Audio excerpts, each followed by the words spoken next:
Today, I want to talk to you about the sacred power of energetic union. If you're an empath, you're going to want to watch this episode.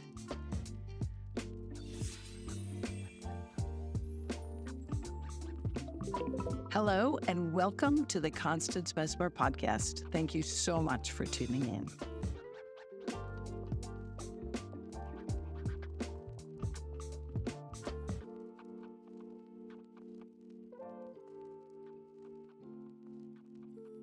And we're back. So I want to talk to you today about shared sensory experience. It is a term or a phrase that I coined, in the early 2000s, I think, because as I've been exploring our soul sensibilities and how we navigate those interior landscapes, both in soul level communication and interaction with our world here and otherwise, in those spaces of soul and spirit, I realized that some of the terminology was falling short for the expanded consciousness that we're capable of. And so I rewrote a number of terms that I felt archaic and missing the point. And then I noticed some gaps where there wasn't the exact experience for what I was trying to relay in my teaching at this work in this psychic development field and interpersonal skills of your own soul to yourself. And so I updated my terminology recently, and you can find all my terms on my website, constancemessmer.com. And if you click on the About section, you can either check out the glossary. Probably that's the best place because there I have all the definitions of words that I use. But also in your 11 soul senses, there's a brief definition. And either way, I think you'll have a good handle on it. So, all right, today I want to talk to you about shared sensory experience. So let's dive in. I'm going to read to you the definition that I have on my website. And you're probably going, why are you reading it if you know it? It's because I am so out of body right now. I want to read these specifically and clearly so that you'll know what you'll find there. Shared sensory experience is the power or faculty to share all of the sensory experiences another is experiencing through an empathic and energetic connection. And actually I added a couple words in there, but don't mind me. It's all still true. So this is important to realize that you are in that moment when you're making an empathic connection, because it is an empathic connection. You're connecting on a soul level as a shared sensory experience where you're experiencing all of their sensations. You're experiencing their emotions and their thoughts and their physical sensations, right? In previous episodes, I broke this down to those particular empathic abilities that you might have and recognize yourself in. I have an episode out on Empathic ClairSentiment, ClairSentiment, so clear emotional feeling. I have an episode on Empathic ClairSensation, clear physical feeling, sensation, physical feeling. And I also have an episode on Empathic ClairPensée, from the French word. All of these are from French vocabulary. Pensée, to think. So it's clear thinking. It's tuning in empathically to another's thoughts or their thought process, right? Shared sensory experiences to share all of their senses while they're experiencing it by you making a unitive link, an energetic connection empathically. And you see how fuzzy I am? I'm like, oh my God, I am like out of body. So I even had to just check. I'm like, am I recording? I have my bracelets on and they're making these noises on the table. Sorry. So this is the deepest form of an empathic connection that you can experience. This is so weird. I'm like, I think my camera stand was moved. This is so wild, right? I'm just like, sorry, bear with me. Let me just see what's going on. Like, okay, some of this stuff I might have to channel straight through. We'll see. I always like to be participatory, right? So I usually act as a medium when I deliver this content. It's stuff that I've been working with for decades, having these experiences my entire life, but never having the vocabulary, which is why it was really important for me to use accurate terminology so that we can all develop psychic competence while we're working with this material. It's important to me. So, shared sensory experience is the deepest form of empathic connection that you can have, because you are joining as one with another to experience their experience while they're experiencing it. And they may or may not be aware that you are doing it at all. You get the information from an insider's perspective as to what they're up to, what they're seeing, thinking, doing, feeling, smelling, tasting, knowing, all of these things, right? Shared sensory experience. And I have my hands out, like stabilizing myself on the table. And though the room is cool, I'm getting hot again. I always get hot and the energy courses through my feet. So I might have to stop and take my shoes and socks off. So I want to remind you that shared sensory experience, this is not remote viewing. You are not looking or projecting your soul to see what they are doing in their surroundings, what they might be hearing.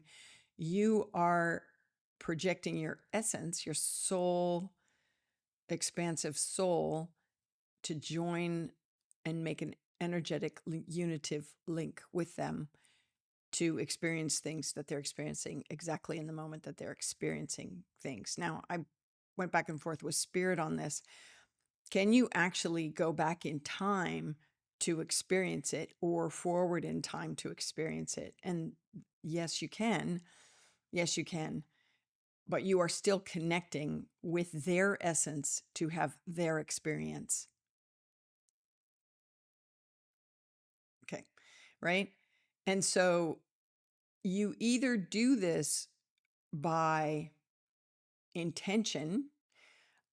Like, did I tell you that story? I know I did.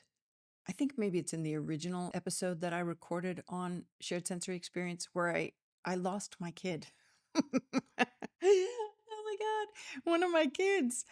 I lost one of my kids in town. You know, if you know the vineyard, he was in the game room, but I didn't know that. And so, I mean, I didn't even like, what? So I have 3 kids. My parents were with me. We were cruising around, and all of a sudden I was like, oh, where's this kid? And my dad on the other side, God bless him, on the other side now, but in the physical then, said, why don't you look through his eyes? I'm like, great idea, Dad. And in the moment, with that intention of seeing what he saw, to look around him, I thought I was going to do it as a remote viewing thing. So I would watch him where he was at to see if I could figure out the surroundings, right? So that I could go get him and find him. Or mentally in my mind yell at him, come back to us. But no. So, but what happened was with the intention of figuring out where he was and what he was up to, with that intention, I was able to slip right into his soul essence to live and breathe through him in that only for a split second, to see where he was at and what he was experiencing. And he was playing a video game, and I heard all the noise, right? We were away. We were not near the video arcade. So I didn't hear it auditory on my physical ears. I heard it internally through his ears, really. So it was cool. I knew immediately where he was. I knew immediately because I saw through his eyes that he was on the second floor and in the corner up on the second floor. So we went and got him, and I was like, dude, don't run off. So it's because there's 3 adults, you know, one-on-one defense. We don't have to do zone here. We could go with you. One of us could go with you. So, um, so, oh my God. So it happens, the shared sensory experience, either by intention, or you might accidentally have it occur to you if you wonder, or you're thinking about someone, or you wonder what they're up to. And then all of a sudden, if you're an empath, especially, you might find yourself in their world, in their being as them, seeing what they see, hearing what they hear, smelling what they smell, et cetera, right? All the senses, all the senses. That's why it's shared sensory experience. Um, so again, I use it often as an active engagement to find out information. So personally, I've obviously used it on my kids. I might use it on my kids, right? If they're out and I'm like, where are you? And I can't remote view see, I just might tune in on this level to see that they're safe or feel that they're safe or sense that they're safe and they're fine. I always monitor their right to privacy, trust me, but sometimes when they're of certain ages, you just really got to know, right? So I have also used it as a professional, but also professionals could use it. Caregivers, doctors, nurses, anyone in the health fields can do this energetic merging, right? If you will, kind of as a pathway for diagnosis. Yes, I used to do empathic ClairSensation, right? Only the empathic connection on a physical level to ascertain in someone's body what I might need to do for Reiki healing or Bowen remedial therapy that I used to do. Or horses, right? When they can't communicate, or animals, when I couldn't get it clairaudiently, when I would ask them, where's the pain or whatever, but they didn't know where it originated, I would use my body as a sensor, right? Through empathic ClairSensation and join as one to feel how are they feeling, where are they feeling it. But oftentimes it would be, I'm having memory recall right now, easier for me to slip into shared sensory experience, to be in their body in the moment, to go, where is this feeling and what does it do to you?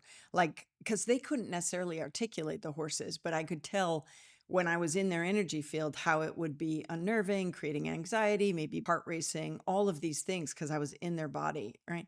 So as a caregiver or medical professional, it's totally beneficial, but also as a mental health care professional, it could be interesting and beneficial to join in a shared sensory experience to help you ascertain and diagnose. Now, you would actually, if in a perfect world, we would all be well advanced. We would all be well advanced in psychic ability, and it would be taught in schools and medical schools, and they would recognize that it's happening because they would recognize that, oh, someone's sharing my energy field here. Or you would say out loud, do you mind? I'm going to just connect with you and energetically and sense what's happening in this, landscape of your mind or your body or whatever it is. But if you don't feel comfortable saying those words, I mean, you most certainly can as a practitioner that does this work, right? Because you can be like, listen, I use all my 11 soul senses, and shared sensory experience is one of the soul sensibilities. So this is how I'm going to ascertain information on you right now. But you could always ask on a soul level, can I connect with you? If you're a nurse or a doctor or a mental health care worker, ask on a soul level, close your eyes, put your hands on your heart if you have to, ask to be connected to the highest truth and get the wisdom and truth only in this instance, and ask for permission to share their sensory field so that you can get a greater depth of knowledge and understanding and awareness to help them. It's always for the highest good. Usually you're not going to be able to go in or alter anything if it's not for the highest good. It just doesn't work. Those frequencies, you got to help. Yeah, there's the other stuff, but like curses and stuff like that. But this is not that. And that's a whole different arena. I wonder if I'll ever talk to you about that. I usually teach and work in the light, but we'll see what Spirit has on down the line, years from now, decades from now, or months from now. Who knows? I just follow my lead, their lead, my leader, Spirit. So, and whatever's for the highest good, I'm in it for the highest and best good for all. So when you ask on a soul level, you're going to get, maybe a clear sensation reaction of warmth, goosebumps, whatever. You might hear clairaudiently a yes, yes, yes, please go right ahead. Or it just might give way so that you can. I've had that happen before with people that I've asked on a higher conscious level, like people I could ask out loud verbally, but couldn't necessarily answer in any way, shape, or form because they were unconscious or in comas, so I'd have to ask on a soul level. And then when they give way and open up, then I know, okay, great, I'm going to go in and see what's going on here. So I wonder if medical mediums do that, or if they just scan with a flashlight, like looking clairvoyantly, or using their clairsensation, but not from an empathic connection, but clairsensation from like, let me ascertain information here. So who knows? So those are the ways, definitely and then, yeah, let me think just a minute here. Those are the ways that I would make a unitive link and get the shared sensory experience to get information, to offer guidance, assistance, whatever, greater understanding to their caregivers or them or however, right? And so you might try this yourself. You might do this yourself. You might just not have had words to explain what you were doing, what was happening.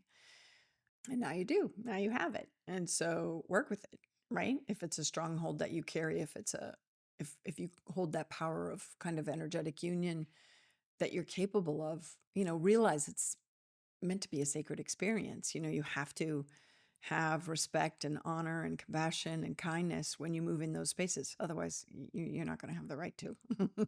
You won't be allowed. It'll just start going sideways and wrong, and you won't get accurate information, and it won't work for you because it is it's a sacred union, right? To share someone else's energy field like this.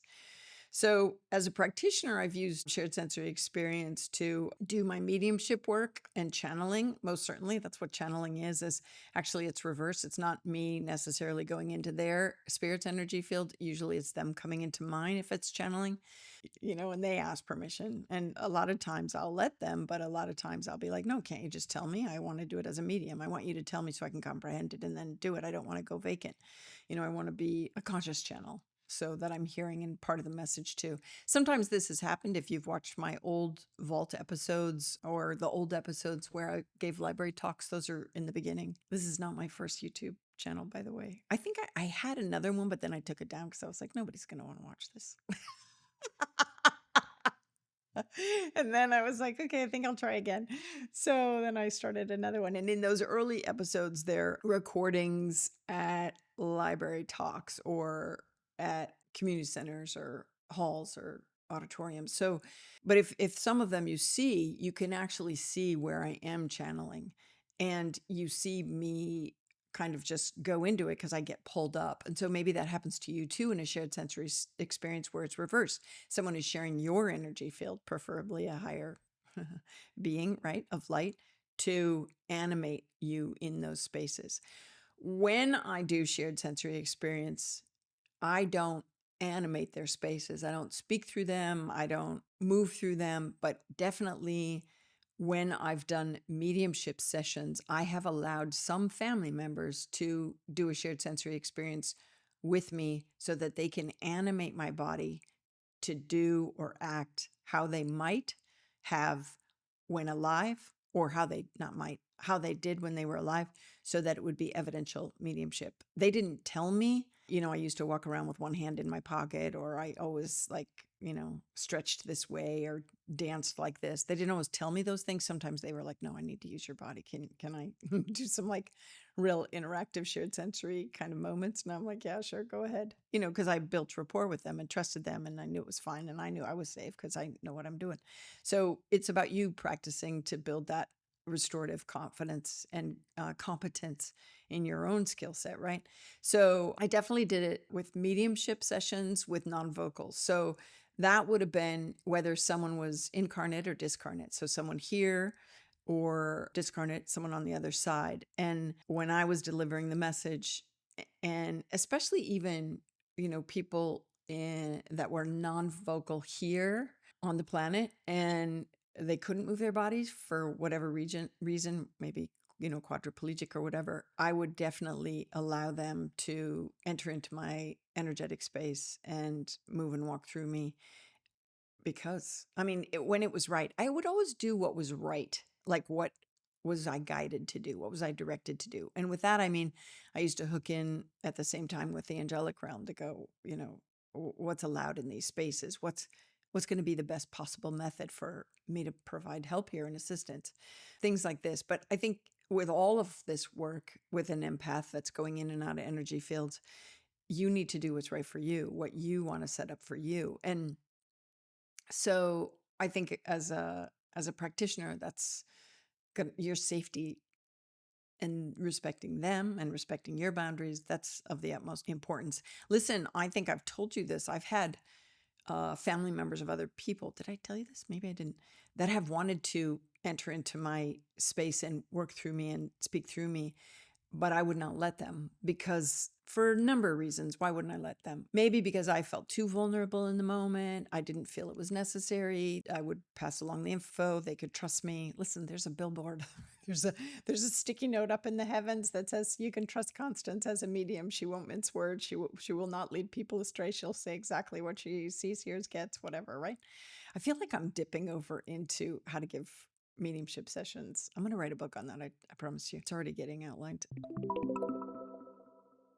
Your 11 Soul Senses, a journal for self-discovery, is something I created just for you.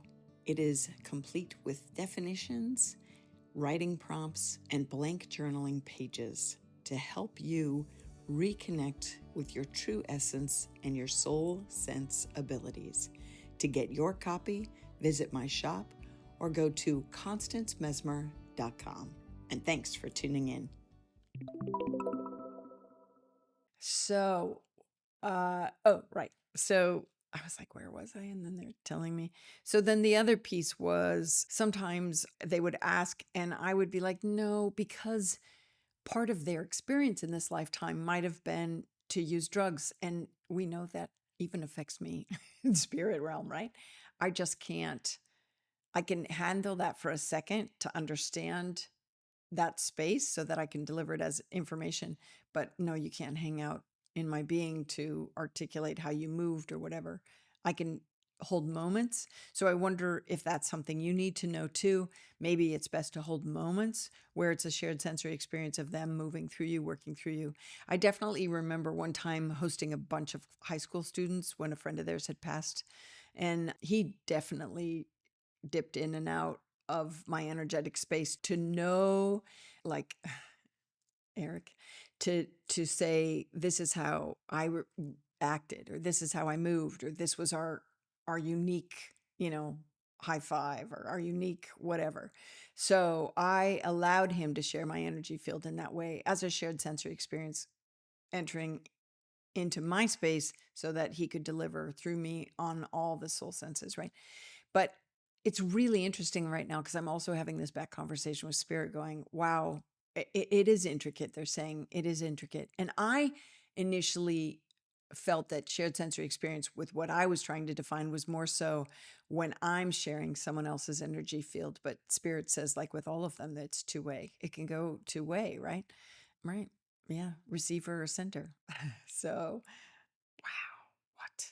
Anyway, I get that, but I'm going to talk to them later about that. So, because it's an empathic ability, which means you're sharing your energy field with another, I do want to remind you I have merchandise that says empath. And again, it's priced that way so that you can help support the content. Think of it as a donation that you get a little gift back, buy some for your friends, whatever.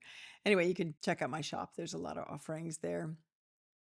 But with any aspect of empathic connection, it's important to remember that you're consciously connecting, hopefully, and then you're consciously disconnecting when it's over so that you're not carrying the residual energy because you don't need to, right? You don't need to. So in my book, Some Dogs Talk, the protagonist has a shared sensory experience, which is cool. If you've not read it, I encourage you to buy it. That's another way you can help support my content. Thank you to those of you that have already bought merchandise in the book. I appreciate you. It really is very helpful. You have no idea. And I think in the second edition, which is what's out with Some Dogs Talk, unless maybe you're watching this later, and the third edition will be out, I used to call intuition only claircognizance, but now I've updated it to more of what I'm trying to change in the dictionary definition, right? But shared sensory experience is in there. And I hope you benefit from reading that book. I think it's beneficial, which is why I wrote it. Plus, it's fun. kind of kid book, but it's for grown-ups alike. They like it too. So with shared sensory experience and all the empathic connections, ways of connecting, it's important that you connect consciously, disconnect consciously, and clear your energy field so that you're back to you, only back to you. So you can disconnect by, saying something like, I energetically disconnect, or turn your attention away from them, or whatever. I always give the experience, give them the last connection. When I used to do it for people that were non-vocal, I would make sure that everything was said through, so I wasn't calling people up later, because I had that happen before where they're like, can I just say one other thing? And I'm like, oh my gosh, okay, yeah, let's get this all out when we can get it out, and then after that it's more appointments. So it's important to clear your energy field, disconnect when it's over, and then also remember ABC, right? Awareness, breath, care. So if you're feeling like you're getting pulled in, this is what happened to the protagonist. He was just thinking about the dog across the back alley, and he got pulled in. And so he had to go through kind of, I didn't write it in the book, but he went through this awareness, breath, care, like, oh my gosh, I'm getting pulled in. And then this is happening. And then when he came back to what he needed to do in that moment with that newfound information, because this is all about information gathering, right? And helping. And so he definitely helped as best he could. So I think the biggest thing to remember is that I have differentiated the three main ways that we can receive empathic information with empathic ClairSentiment, empathic ClairSensation, and empathic ClairPensée. But one way that you use all your soul senses, right? Even clairvoyance, clairaudience, all of it is when you have a shared sensory experience and you are sharing the energy field of another to make a unitive link, to see what they're going through, feel what they're going through as them, as them, as them. Okay, so let me just ask Spirit if there's anything else. So one time, there always is. So one time did I write the book and then I got a really bizarre, someone was able to find my phone number.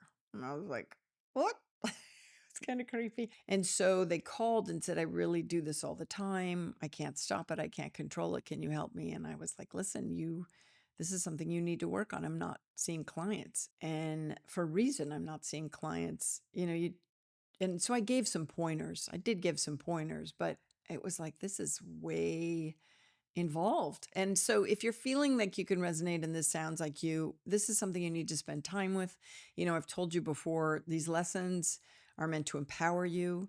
If you think about it, we're all in this giant classroom, right? YouTube and the podcast world are my teaching spaces. And lucky for you, it's free content, right? Right. So thank you for those that are members and subscribers, and the super thanks. You help you do it all, really. And when you buy my merch, all these things, when you tell others about my content, that's great too. So with this person in particular, it's that reminder of recognizing if you're capable of this and you're unconsciously or subconsciously doing this and you're not in control of it, this is about you recognizing and sitting in your quiet practice, calling for a high level guide that can help you navigate these spaces and what you might do about them to create and maintain boundaries. And so sometimes, this person was just picking up everything on the streets of New York City. And when he would look and he'd be zoomed in, right? And this is a deal of empathy, but it's on a deeper level. It's empathic. And so, in those moments, what can you do? Well, maybe there's certain times, you try everything. You bubble up, you project love out, run it from the heavens in through you and out. And you can shrink in your auric field. Also, personally, as an empath, there's places. I mean, I live on an island. I live on an island. Doesn't that say a lot? I can only handle cities so much. I can. I mean, I have to watch myself in crowded spaces. Maybe you're the same. Hospitals, airports, busy restaurants, busy grocery stores, busy shopping malls, all of these things, you know? Sometimes, some days I'm really good at bubbling up and being in my body, tight and ready, as a little shrink in my auric field like a wetsuit. And other days, I know that it's best to stay low or take odd times. Like even the interstate, right? Certain drive at certain times, just because I'm so susceptible to picking up energy. And so with shared sensory experience, I think you have to be, super conscious of that capability. And so I do hope back then, that my insight and information was helpful to that man. But I think that it really is, it's got to become your personal practice, right? You've got to become your own guru. The wise soul self is inside of you. And that's why I'm teaching you ways to ascertain and connect to that part of you, journaling, sitting down, spending time, navigating those interior spaces to make a deeper connection to your wise soul self. I think that sometimes I've had people say, I don't know who to talk to. You're the only one. I hear you. I hear you. But I also think that, ask, ask the cosmos, please. I want to find a circle of friends or a gathering of people, like-minded people, so that I can have these discussions with, or even work through Constance's lessons with. Wouldn't that be fun to be like, listen, put up a flyer, watch my videos together, and, practice throughout the week and then come back together, see what you think. So I think that we are definitely all capable of all of the soul senses and strengthening them. I think that it's up to you to really work at them and in self-discovery and self-empowerment. I think that if they don't come naturally, they are natural. And so you can work them and develop them and recognize and hone them, recognizing awareness, breath care, awareness that you're having that moment, right? And breathing in of what do I want to do here? What's happening right now? Really, intuition comes from the Latin word intueri, which means to consider. So when an intuitive moment, even like shared sensory experience, pops up, consider what's happening and where's it coming from and why, and what's, who are you connecting with, and who, you're having these dreams where you're not you, and maybe it's you from a past life, or maybe it's you, you know, actually parallel lives. Maybe it's you living someone else's reality in your dream time because you're supposed to know about it or whatever. I can't even tell you how many people have written, like, I met my person, experienced connection with them before I met them in the physical, these kind of things. So there's so many opportunities and options for greater awareness and understanding with this material. So I hope that little lesson on shared sensory experience and the power of your ability to have this sacred connection with others has helped you in any way possible. You see, when I drag out and kind of like ramble a little bit, it's because I'm asking Spirit, is there more? Do you have more to say? It's really important to clear. It's really important to disconnect and clear after you've made that unitive link. It just is. Otherwise, you're going to feel like spacey, lightheaded, loopy. Take a big breath in, breathe in, collected, clear with light, and then ground. Sometimes I collect my energy first, then I clear, then I ground. I always ground last, or you could maybe clear your energy, then collect, then ground. I might have a sticker or magnet. I should. I should. Yeah, but these are quotes I'll put in my book soon that I'm working on. I'm working on a new book about your soul senses. So I'll let you know when it's available for pre-order. All right. So, all right. I love you. Thanks for tuning in, and thanks for being on the planet now with all of us together, trying to make a difference, trying to live the higher vibes. You rock my world too. Thanks for tuning in.